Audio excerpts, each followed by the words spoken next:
really our mission is bringing family and friends around a table. What is up, everyone? My name is Ryan Lane with Lane's BBQ. This is something we have talked about for so many years now, and we're really happy to actually be sitting in our very own podcast studio. So Jeremy and Jason, it looks amazing. It looks so good, but I was like, if we're going to do this, my first guest has to be just one of my best friends in this world. So, and here's, I would say, take a step back. So our podcast is going to be at the table with Lanes. And so it's all the people that I love sitting at the table with, sharing a meal, total fellowship, great conversation. And so we thought we would share this with you guys. And so I've got one of the greatest guys who has one of the top barbecue spots in Atlanta. We can say Georgia now, I believe. Just incredible stuff, incredible person, great family, and Steven Hartsock. So welcome. This might be our first and only episode, but could be, yeah. You're on it, Could be the most popular. So thank you so much. Thank you for just saying yes, which is how we started, and then coming out. I appreciate the opportunity to be here. Yes. And you said food, but I don't see food. Yes. Well, you know, things happen, and when you start, it's not always what you think, right? It's smoke and mirrors, right? We got to get you out to Bethlehem somehow. So, all right. Well, cool. Well, so here's kind of how we want to do it, but I did have a couple questions planned out, just because of the way that we met, and I want to see if you think if your story about the way we met is very similar to mine. So why don't you tell us a little bit about yourself? Okay. And then the first time we met. Well, as Ryan mentioned, I'm Steven Hartsock from Sock's Love Barbecue. I'm also from my mom. Yeah. You know, so I have 3 kids, 1 in college, 2 in high school. Yep. A wife who is involved emotionally in the business, but she has her own very successful career, Kim. And we live here in Georgia, just north of Atlanta, northeast of Atlanta. And my barbecue spot is Sock's Love Barbecue, straight up 400, about 25 miles outside of the city. And so how we met. Yeah, well, first of all, so how long have you had the restaurant? July of 2023 would be 5 years. Okay. Yeah, and prior to that, I catered. We can get into the story of that, how that journey began, if you'd like. But roughly around 2015 is when I sort of changed careers and headed down this path of barbecue. Cool. And what was the one thing, maybe I have more questions to ask than I thought I did, but what is the one thing that you knew when you're doing, what did you do before? Construction. Yep. And so when you're like, I'm going to make the leap from construction to food service. Yeah. What was that like? It was slow. Yeah. A lot of unintentional things. I say unintentional, meaning I did a lot of things backwards. It was a hobby first. So I kind of built on a hobby instead of building on a business. It started with a seasoning that we gave away at our wedding in 2010. And I was so inspired by that I decided to try to get it in a commercial bottle. Had no prior experience with that, but the internet is pretty magical, and you can find pretty much anything you want. So I gathered up some logos and some barcodes and found some bottles online and bottled it up in 2011 and actually sold my first case to a beef jerky spot in Oklahoma City, where my wife's family lives, and had my first customer here in Atlanta. I actually met him at a gas station. I remember telling Kim that I met lots of people at gas stations. Yeah. Well, I didn't have, the website was up, but there was no shipping portion of that website. So shipping was like me getting in my car and taking it to somebody. So cool. That's how that started. We were a little bit different. So we started catering first. Yeah. and then the seasonings came along. So you guys Yep. went the other way. Seasoning, then catering. Got it. Then catering just kind of blew up. I was still at my construction job. Fortunately, it was a desk job at this time, so I could leave my job at 12, go on my 1 hour lunch break, Yeah. fly down to Restaurant Depot, load up a bunch of coolers, put it back in my car, fly back up, get back to my desk before 1, Yeah. and then finish my day out at work and then go cook at home at night for whatever I was doing that weekend. Yeah. Yeah. So, Super cool. yeah. And then the seasoning, that kind of took off life of its own, and we ended up in a couple big grocery chains, and yeah, that was fun. It was scary, but fun. Well, I remember when I got into it, I saw your stuff everywhere. And a mutual buddy of ours, Kevin Ward, I remember I texted him. I'm like, hey, give me, do you know Hartsock? And he's like, yeah. It's like, would you share his number? He's like, let me check with him. And I was like, okay. Yeah. And so I remember he sent me the contact and I reached out to you. Yeah. And I was like, hey, man, I just want to see if you want to grab lunch. Yeah. You're like, sure. But I could tell there was hesitation. Yeah. And I was like, no, I just to hang out. And I remember we went to Pure Taqueria in Duluth. Yeah. So what were kind of you thinking like as I was reaching out to you? Well, I'm going to back up just a little bit. When I left my job, I was gone. I guess I was gone by then because I remember, no, I wasn't gone yet because I remember feeling guilty because I had a margarita and then went back to work. Can I say that? You can. Cool. You can actually say anything you want. So Okay. that's why they're back there to edit it all out. Yeah. I really had 3 margaritas. Yeah, that's right. Okay, there cool. we go. So It's about faith, food, business, and you know what I Margaritas. mean? Well, what I was going to say is, I don't even know. Okay. Yeah. Sorry, you go ahead. Yeah, so we met at Pure Taqueria in Duluth, and but I'll back up just a little bit. I remember seeing your seasonings at a spa place, Georgia Spa. not a spa like where they sell jacuzzis. Yeah, Georgia Spa Company. Yeah. And I just thought, bless this dude's heart. And I was at the time, I just left my job, and I was on the road like selling it to anybody who would buy it. Yeah. And I rolled into this place because I knew they sold seasonings, and I saw yours there, and I thought, this guy has no clue what he's going to get into. Well, the truth is, I had no clue what I was getting into. So fast forward, rewind, whatever the case may be, at Pure Taqueria we met, and I didn't know what your angle was. In fact, you said, yeah, what's your angle? what's your angle? You're like, what's your ask? And I was like, I don't have an ask. I simply just wanted to get together, Yeah, and talk business. knowing you now, you're a networker, and that's very important to you to meet people and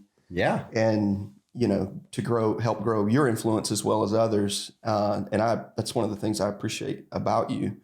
But I'm a very skeptical person. Yeah. And I had no idea what was going on, why you would want to do that. But we clicked, we hit it off. And I think shortly after that, we ended up at a Speedy Burrito? Yeah. Yeah. And then it became less of a business and more of a personal relationship, which I think was the cool part about meeting you and getting to know you was we could bounce off business ideas with each other. And we did, but I think 60 to 70% of the talk was about our families and our personal lives. Well, and that's really like the balance that I always try to find, which I'm really bad at. But like small business is tough. Yeah. And so a lot of times if you're not talking to other people, it's all in your head. And then you can't figure out what to do, which then translates to issues at home. Yeah. And so I know, like I'm getting used to the mic, but so what happens is then you go home, you're dealing with all the issues from work. And so if you don't have someone that you can kind of like bounce that off of, and that's really what here's the thing. My angle was I was really looking for a friend in the same line of business, that I was in. And so I had already known a couple of the other guys, but I was like, I need someone who's local. I love what you did. And truthfully, like we actually look very different. Like you have tattoos, you've got cool hair. I have a better beard. Very but little hair. That's not, your fault. But I was like, I guarantee like we might think a little bit different, but that's what I want. That's because good. I know like it's not, I don't really care about any of that other stuff. It's like, what's in your heart? You know what I mean? And that's really, to me, like what it's all about. And so that's when you said that, I was like, I knew, like I could sense the skepticism. Like, what is this joke? Like, what's his angle? Yeah. And so that's why I was like, man, I really don't have an angle. Yeah. It wasn't, like I really just like, it wasn't a dig on your character. Like, I'm begging for a friend. Yeah. Well, now we know that. Yeah. So that's cool. And then it just one thing led to another, and lots of trips later, and trips to Texas, and many to St. Simon's. Well, first of all, we live probably an hour away from each other. Our businesses are probably about an hour away from each other. So it's not very convenient to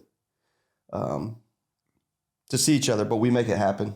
Yeah. In fact, Jeremy was just asking, he's like, you and Hartsock still do lunch once a month? And I was like, it's not really once a month, but we did it last month, and now we're getting together again. So hopefully, and that's really my goal for 2024 is 2023 has just been a whirlwind, and I'm probably doing a lot of things that I don't need to be doing because there are way better people in the organization that could do them. Sure. But I probably have control issues.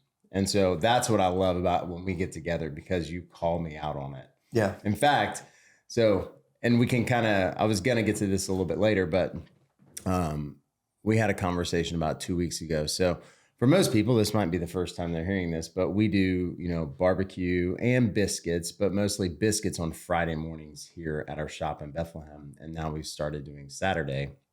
And I've been like, man, I want to do this new spot where it's a drive-through and a walk up, and just like kind of going through. And I think I got so stuck on just the concept that I forgot to even ask the like major question of when I started the business of why. Yeah.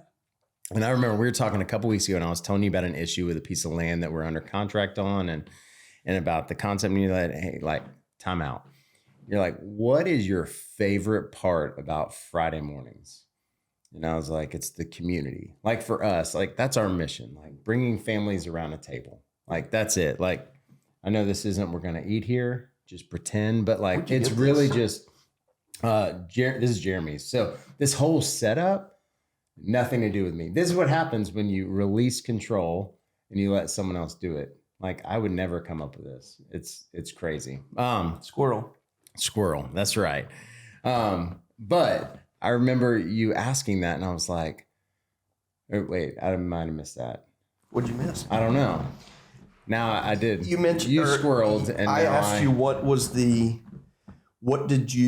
favorite part about it? What was my favorite part about Friday mornings? And it's really the community piece. And it's for me, like, we've got a team that makes all the biscuits now, smokes all the briskets and all that. But my favorite part is I get to like hand out free tea and coffee. Yeah.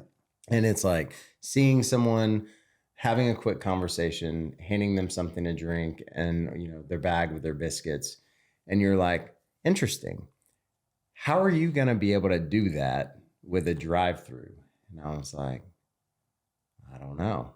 But what I love is, me and my heart and my heart for people. Yeah. And sometimes, even if you have great intentions, that can get lost in the drive and the will to succeed and wanting to have 500 locations of something when you can't be at all 500. Yeah. And maybe there is a way to do it. But I think until you ask that question, this is what I tell like anybody we're meeting with, is like, what's the why behind why you do what you do, because if you don't know it, you're just going through the motions. Yeah.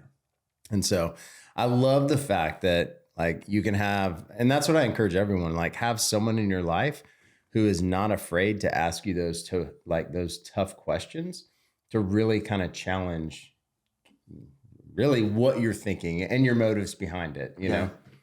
So thank you for that. That was really cool. But I will say, actually, and you also said, here's the one beforehand, when I've always said for years that I never wanted a restaurant. You have? And I remember you texted me and you're like, hey, what are you doing on Friday mornings? I'm like, well, biscuits. He's like, what about Tuesday lunches? Like, well, those are just lunches. He's like, you're running a restaurant. Exactly. And I'm like, well, I'm probably not doing very good at it. But Yeah. so tell us a little bit about your restaurant. So Socks Love Barbecue. Yeah, Socks Love Barbecue. Yeah. So I'll share the story behind the name first, because Okay. that's always the most, probably the most popular question. So Yeah. my last name is Hartsock. In my family, a few of the boys growing up were the Socks. It's kind of our nickname. Yeah.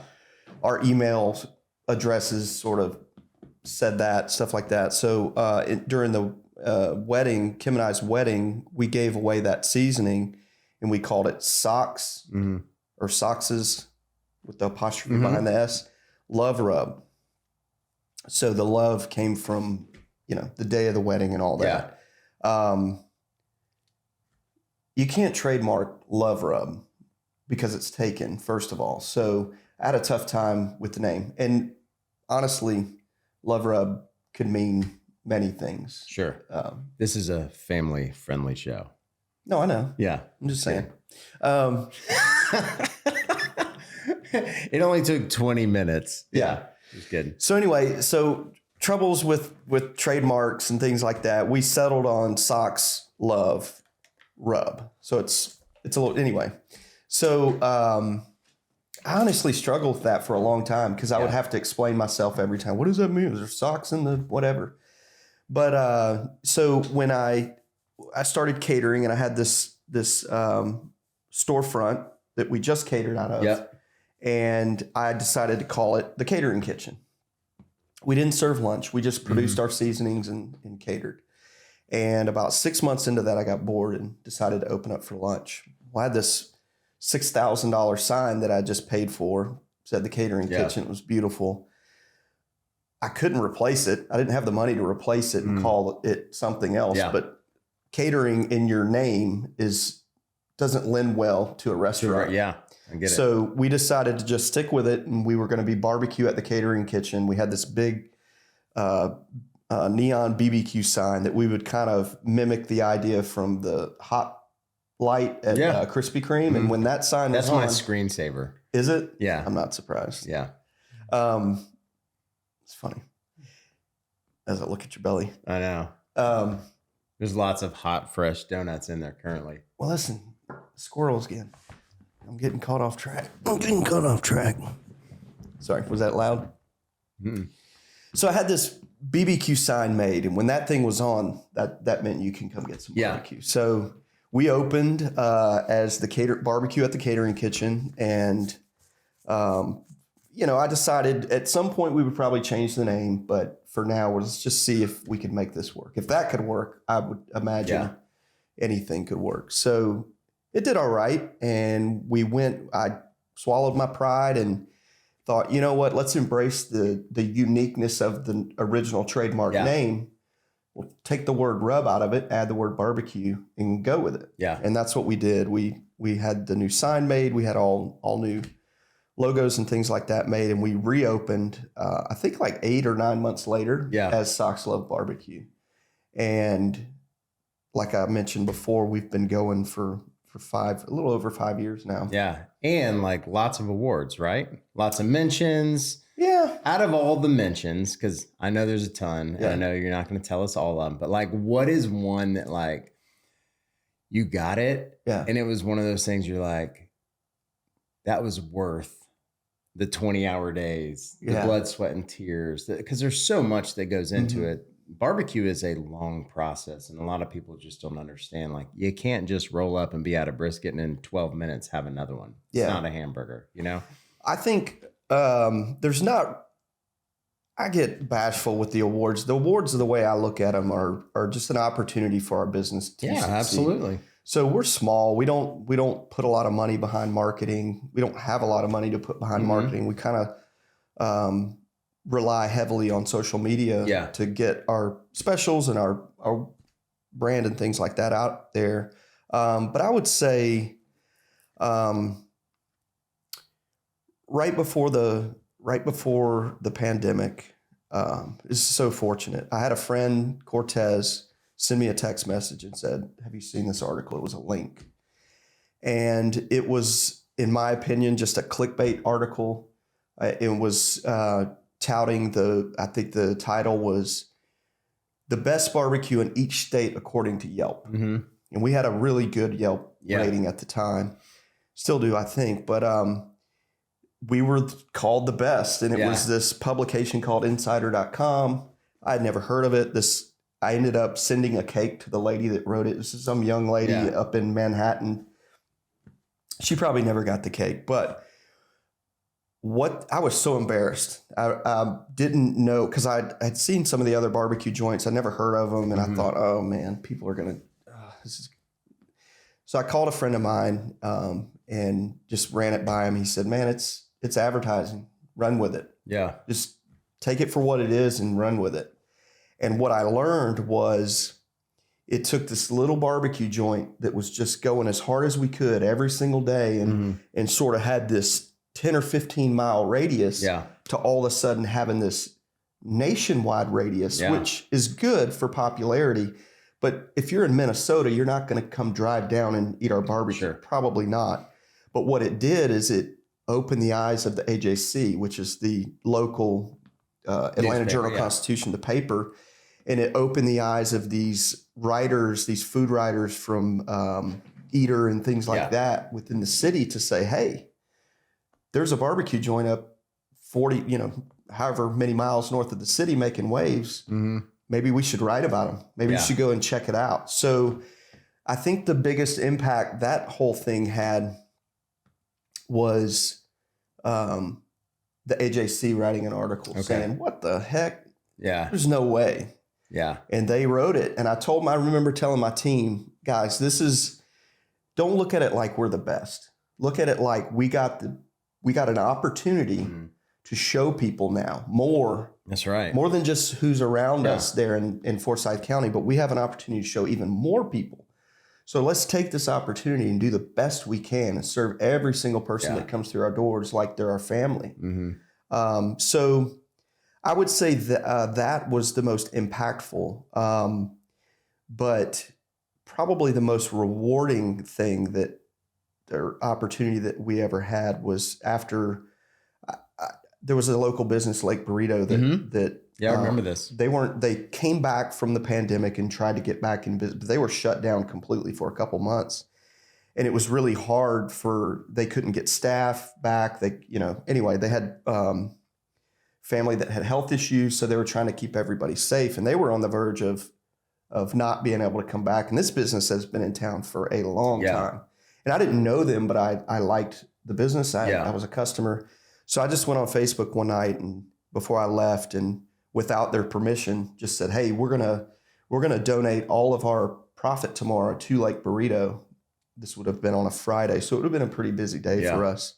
And the next day, the Facebook page went crazy. Viral for me is like 20,000 views. Who knows what it is at this point, but we had a line out the door when we opened. And we got sold out by 12:30. And at the time, we closed at 2. Yeah. And we sold everything for Friday. Lake Burrito they call me and were kind of mad, but happy, but mad because they came in that morning and they take online orders. Their checks were all the way to the floor and they didn't understand why. Yeah. They got sold out of lunch and dinner by like 2:00. So I was able to write a check. Didn't say really anything to anybody and just wrote, took it up there. And that turned into the wildest, inspirational story that all I really wanted to do was just raise awareness in the community. I'm pretty sure. Didn't you make it on the Kelly Clarkson show? Yeah. So. And you're wearing clothes, which is good because sometimes, I don't always wear clothes. He just rolls into the office. Nothing on. Yeah. Well, I'm naked now. Pants. But I'm fully naked under these breeches. It is on video. Yeah. So just real quickly, we ended up, the Kelly Clarkson show slid into my DMs and got a hold of me and asked, could they do a show? And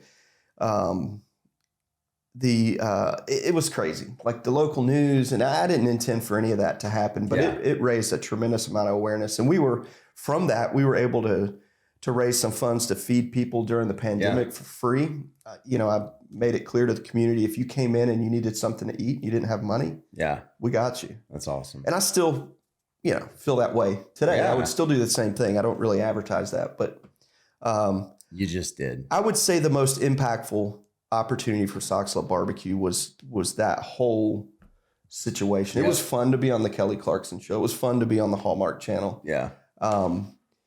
But just being able to help someone else and inspire the community to do the same thing was which I think is like one of the reasons why we get along so well, because there is a community piece. At the end of the day, we're running businesses, right? Like without profit, we have to make money. There is no business. Yep. But if you can use some of that to better the community, I just think, I don't know. I think the world is a better place. The problem is if you get caught up in all the media and everything that you see around, it looks like doom and gloom and the sky is falling. But the truth is, fellowship is still occurring every day. Yeah. And sometimes just get your head out of that and just like really dig into your community. And like, there's so many good people. Yeah. Like so many good people. And there's so many opportunities to help. And that's why I just tell people, like, I listened to, it was a sermon Andy Stanley did some years ago. And it was one of those things like you want to, you're a North Point guy, right? You guys been? Yeah. So, but it was basically do for one what you wish you could do for everyone. And I live by that. That's really how I try to live my life too. And ultimately it's like I don't mean this like boastful, like I want to help everyone I come in contact with. And I'm a pleaser, which like you mix those two things. And, sure enough, I try to help as many people as I can. But sometimes it's like the Lake Burrito, like they didn't even know, you know what I mean? And you just kind of go about and do it. And I think that's awesome that you did that. So from that, I gained friends. Like Paris is one of the owners, he and his twin sisters, and he came by out of the blue last week just to say hello. So that's awesome. And that was Q1 of 2020. That was a tough time, man. The world was, telling you, a lot of people didn't know what to do. So there were tons of inspirational stories out there. So to just have a small piece of one of those stories was awesome. It's cool. The best part about it is you don't know what that did to inspire some other business owner or some other person in a community to be like, hey, if there is an opportunity, how can I help? Yeah. All right. So it makes me think like with Lake Burrito, going on the verge, right? Like, they're one of so many restaurants that don't make it. And so my question would be, I talk to so many people like who are passionate about barbecue or food, and they're like, I'm going to start like a catering truck or a restaurant. And I'm like, it's really tough. But like, what are some like 2 quick tips on like operating a successful restaurant? But like, what are some blind spots that most people don't see or don't allow for when they start something?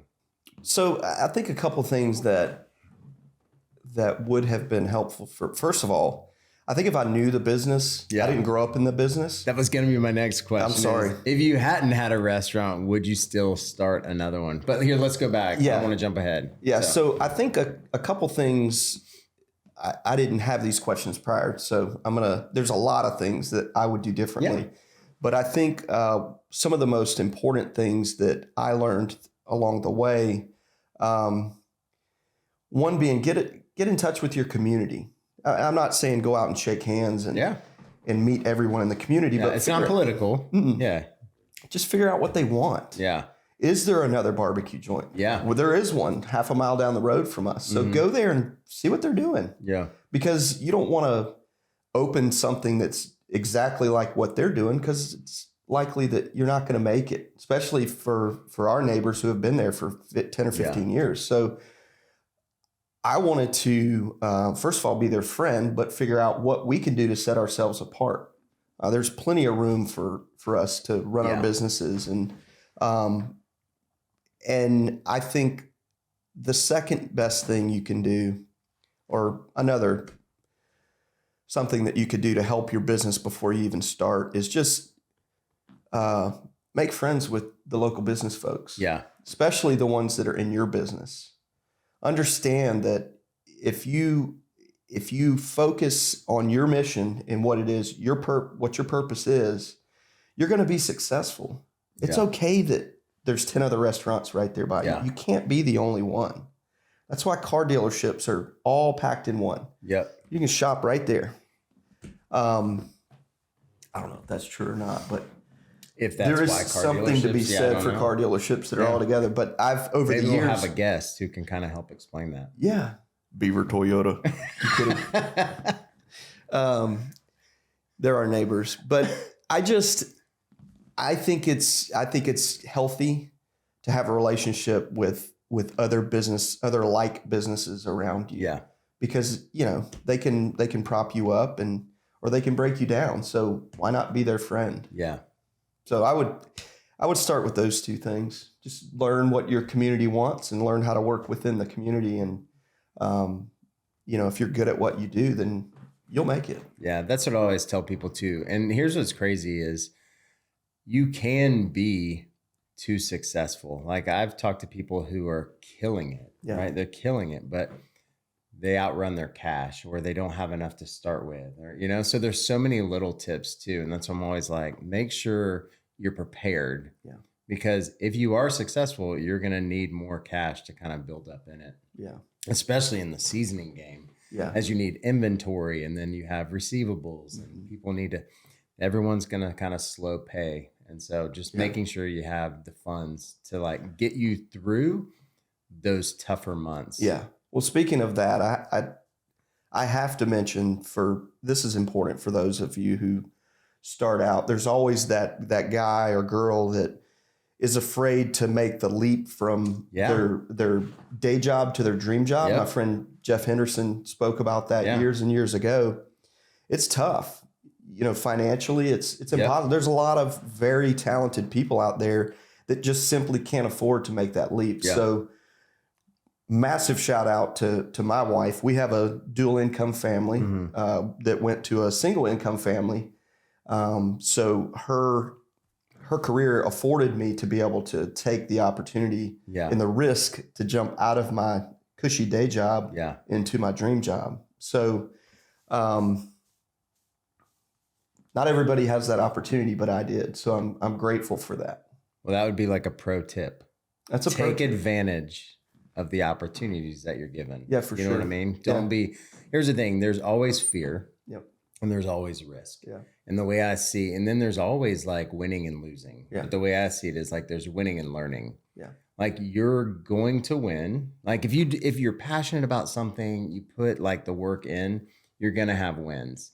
And you're also going to have losses. And so don't take it as a loss. Take it as a learning experience. And be faithful to your day job. Yeah.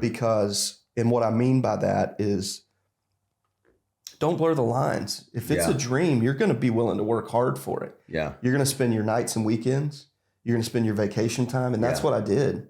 But be faithful to the folks that are paying you. Be faithful to your day job because you might need it back.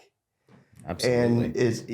And I think for me at least, being faithful to that day job paid off when it came time for me to leave and start my dream job. Yeah. I had the opportunity to go back and fortunately for me, I never had to. Yeah.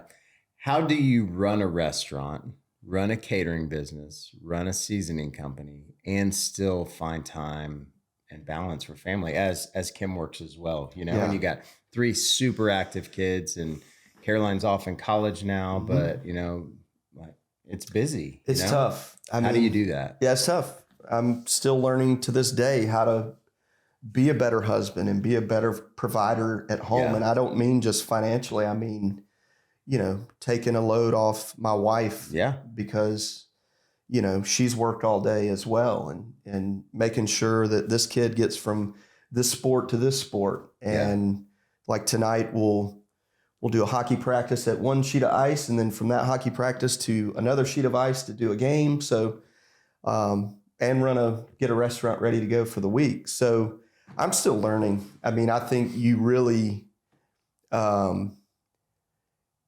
you have to look for opportunities to help. Yeah. And I can't take credit for that. I'll give my therapist credit for that. Take the time to see opportunities to help your family, to help your wife, to help your spouse.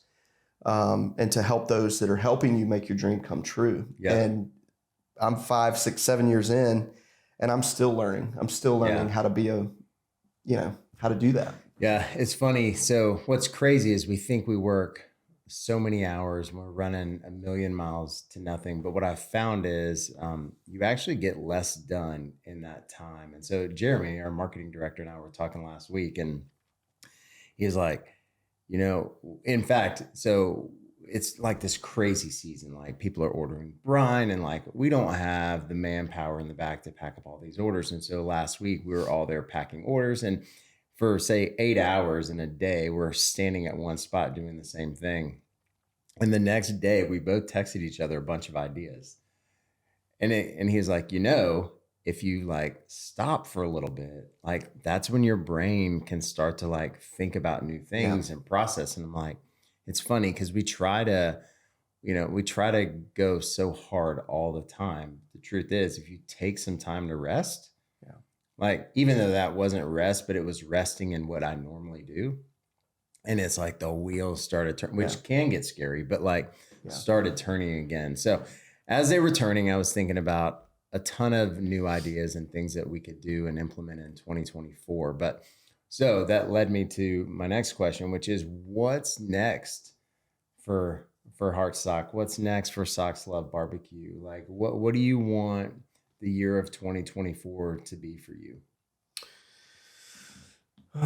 Well, this podcast is going to increase our followership by 12. And that's only because I got 1, 2, 3, 4, 5 plus our families. So True. Maybe more than 12. I'll at least get one follow out of everyone in this room. We talked about it before, maybe not. Yeah. What's next for us, man? I'll tell you, it's been the theme of basically for the last year and a half.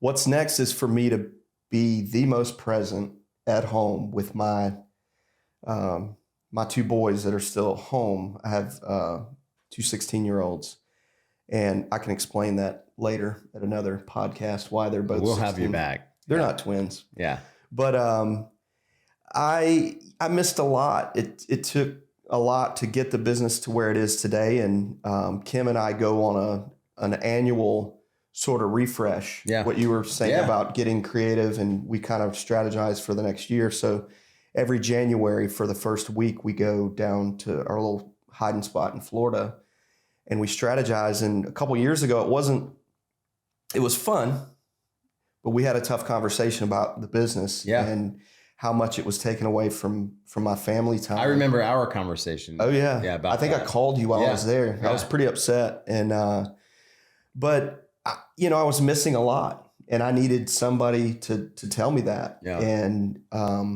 to weigh the pros and cons. And by far, it was more important for me to invest the last year or 2 I had with Caroline before she went to college. Yeah.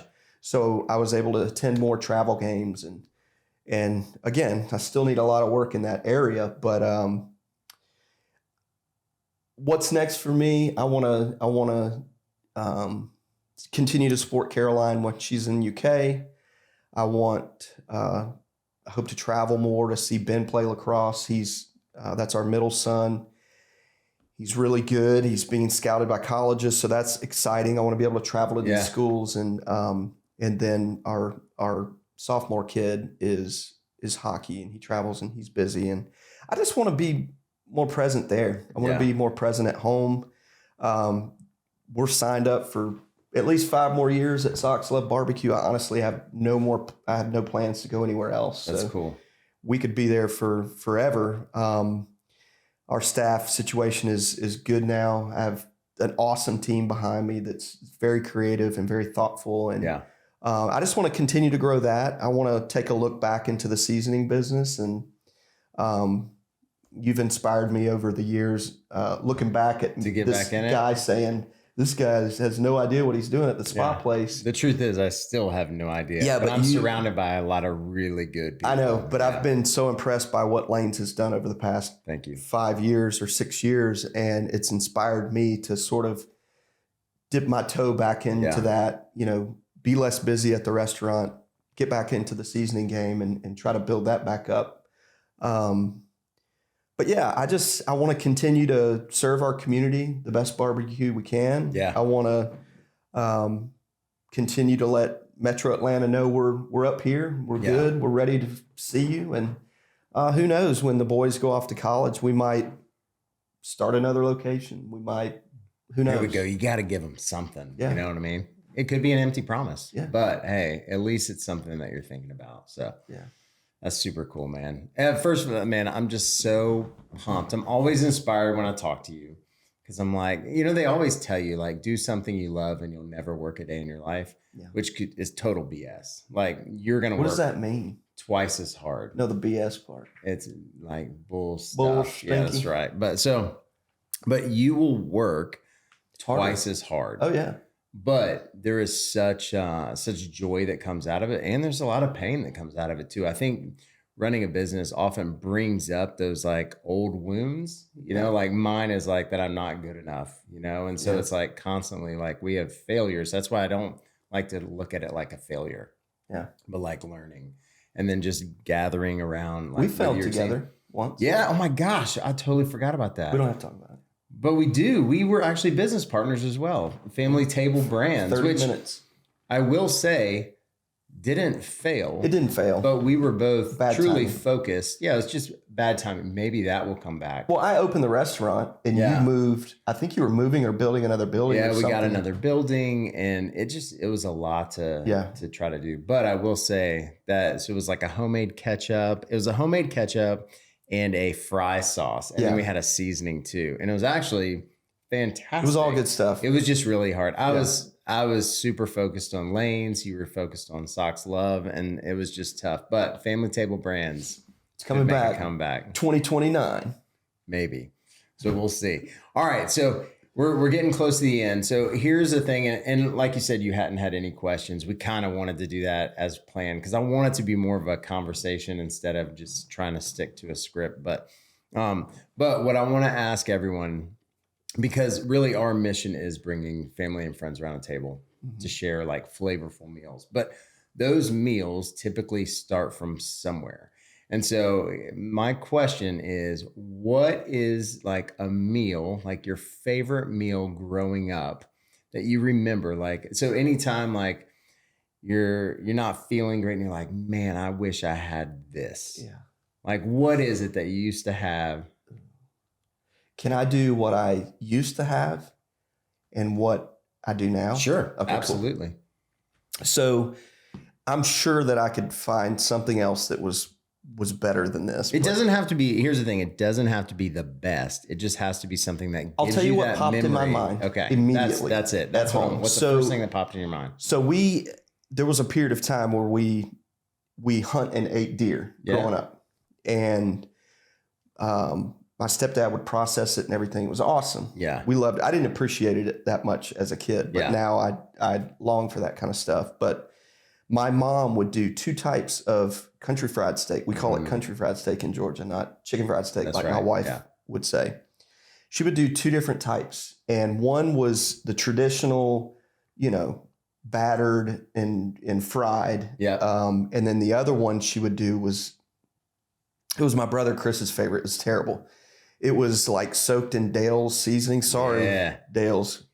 Can I say that? You can say whatever you want. Daggone right. Like right now, we would say no Dales, use Lanes. Yeah. Or Socks.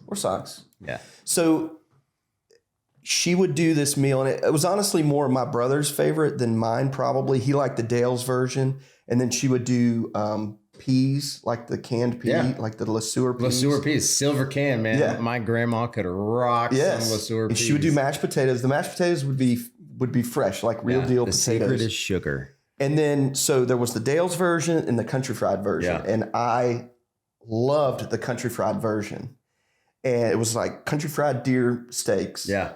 Minute steaks, whatever you want to call them. And mashed potatoes and those peas, which I'm not a big fan of. And then she would always do like a canned fruit cocktail. So looking back on what gives me so much comfort, that's that. That's cool. And then today, Kim and I love to eat, and we love to go out and experience fine dining and things like that. We love to cook at home. Mm-hmm. one of the things that I love to do, because there's a lot of things that I like that she doesn't like. Yeah. I will wait till she's out of town, and my go-to meal is whatever steak I feel like at the time. I'm kind of a filet guy now, but some of the most memorable have been like prime grade ribeyes, bone-in ribeyes. Oh yeah. I'll spend $80 on a steak. Yeah. And boxed mac and cheese. Like Kraft. Like Kraft. Do you add extra pepper? Tons of pepper. Man, you can find the 16 mesh black pepper at lanesbbq.com. That's true. So today, I love black pepper on It's it. probably not the best thing I've ever had, but there is something to be said for that comfort when kind of got an empty house. Yeah. I'm eating exactly what I want to eat and nobody's judging me for that. That's right. So that's cool. Anyway, that's my favorite. So awesome, man. Well, listen, thank you for coming out. Thank you for being our first guest. Yeah. We can't wait to have you back. But before we go, all right, so tell everybody where they can find you, like on social media, if they want to come to the restaurant, and how they can order. Yep. So you can order our seasonings 2 ways. You can order it socksloverub.com or through the website sockslovebarbecue.com. There's a link to the store from there. Our barbecue catering is at sockslovebarbecue.com and all social channels at sockslovebarbecue. So at sockslovebarbecue. All right, guys, you heard it. So this is awesome. I know our conversation will keep going after we click this thing off, but thank you. It's been such a blast getting to know you over the past maybe 5, 6 years, something like probably that. Probably 6 or 7. 6 years. And listen, you guys, we hope you like the episode. Keep tuning in. Make sure to like and share and give us a review. Let us know what you think. We're just really excited to kind of just share conversations like we have on a daily basis. Yeah. And Qnami's where it's at, though, by the way. That's right. Remember, guys, get out, make a meal, share it with someone. That's really what it's all about. All right, bro. Thank you.